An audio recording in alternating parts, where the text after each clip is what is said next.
Hey, it's Chase with Blooded Kittens again. I'm back here with Ben. It was like yesterday, or no, it was 2 days ago. But anyway, it's true. Guess what you did? Tell the audience what you did. Well, I won Best General again this year. Last year I got Best Overall, but still had a good showing, and I had a great time. So you had a little kind of claw your way up, I heard, a little bit. Can you just talk about the clawing and the tearing and the? It's true. So first day I did all right. I got a draw, a minor win, and then 2 massacres, and that put me, in the top bracket. But I was definitely, a good game back from the leaders, so that meant that I had to do really well today in order to be in the running. Okay.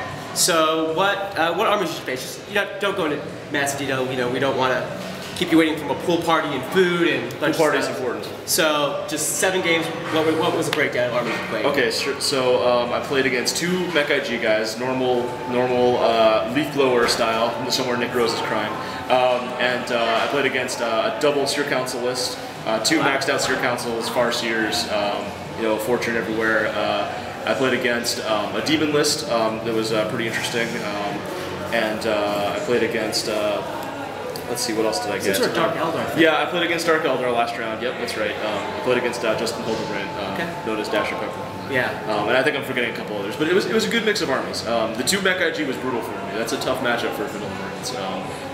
So those were tough games. Yeah. So just some just quickly some highlights. Like what was there of any massive, like a die roll where you're like, oh my god, that turned the tide from a draw to a win, anything like that? Do you remember? Sadly, there were lots of die rolls that turned wins into draws, rather than the other way around. Wow, okay. Yeah, the first day was pretty brutal. Pretty much everything that could go wrong, we did go wrong. But we managed to come back and managed to get all the points I could, and then that put me in a position on day 2 to claw back up. So day 2, it was you had 3 games, or no, it was 4 games. I can't remember. Day 2 was 3 games. Yeah. 3 games. That's right. So what was the third? So you had 3. You had Dash, Pepper out of the final game. Mm-hmm. What was the games before that? You had IG. I played against Mech IG. So first round I played against Mech IG. I got a tie. And then second round I played against the Dude Seer Council list and I got 30 points.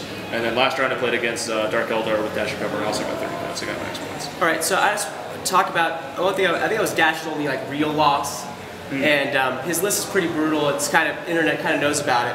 So this is nothing about him or whatever. But I just want to talk about how did you beat that? What tactics? Because people want to know. That list is just nasty. And what did you do to beat it? What would you say people advice? Because that's a newer army, and people have to kind of get around that. Around that. Sure.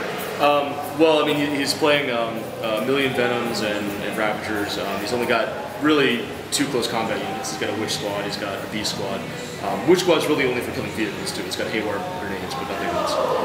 So it's a scary army because it has so much shooting that it'll just blow people off the board, by turn 2 if they don't know what to do. But it also has got big weaknesses. It doesn't have any close combat support, and everything's really fragile. So if you get the jump on it, then you can really do well. Also, I play Dark Eldar as well. I love that army. I have a lot of fun with it. So I know everything that they do, right? So that helped me sort of anticipate what units were going to go where. And honestly, the key to beating that army is do not let the veterans shoot at infantry ever. So everyone was in transport.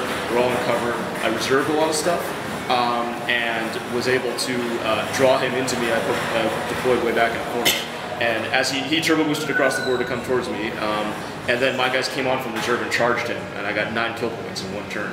That really set me up for the win, because after that point he had just taken so much damage and started to recover. So I guess the thing I would say is, was it you just make sure you know that blaster range, and just hope to God those Ravagers don't do their job. I mean, like I said, if you got infantry out of cover, they're just going to get slaughtered because he's got 12 times 8 splinter shots every turn or something like that, a huge amount. So that's really important. But everything's made of paper, so their anti-tank is actually pretty weak because the anti-tank's only range 18 on the blaster. So if you deploy way back, you've got a turn or 2 before those guys will get you. Don't go driving around midfield because you're going to take a million lance shots from all the troopborn. So you just gotta know how to play against it and play carefully. It's a lot like Mech IG actually, in that if you deploy incorrectly, you will lose on turn 1 because it'll blow you off the board. But if you deploy correctly, then you can exploit the disadvantages. All right. Well, I have one more question. When our previous interview talked about some changes you made to your list, Rifleman Dread, yeah, that's right, and the Las Cannon Land Raider. How do those do? How do the changes do? Do you feel like they made the difference in this with the meta? Yeah, absolutely. I think it was a really good change. For example, the last game against Dark Eldar, I would have been in much rougher shape if I didn't have that much long range shooting, because it allowed me to, from my bunker, put damage on key targets that I had to, namely the Ravagers. Right. And throughout the tournament, they really served me well. And I've still got a ton of flamethrowers and melting guns and everything. But just a couple tweaks. I mean, it really only changed 2 things from my army from last year. But they served me well. I think they made a big difference, so I'm glad I did. All right, awesome. Well, Ben, once again, best general. Too bad for Paul Murphy. I was going to interview him, by the way, he sucked. Don't worry, Paul. It's okay. It's okay. But anyway, I might edit that. We'll see. Maybe. Maybe. No, Paul can take it. Suck it, Paul. And there's some other guy, John. I don't know. He had some drop rolls, but I don't know if they did anything. He's all right. He does pretty well. Okay. Okay. All right. Thanks again, Ben. Thanks a lot, man. Okay, Appreciate it. Take care.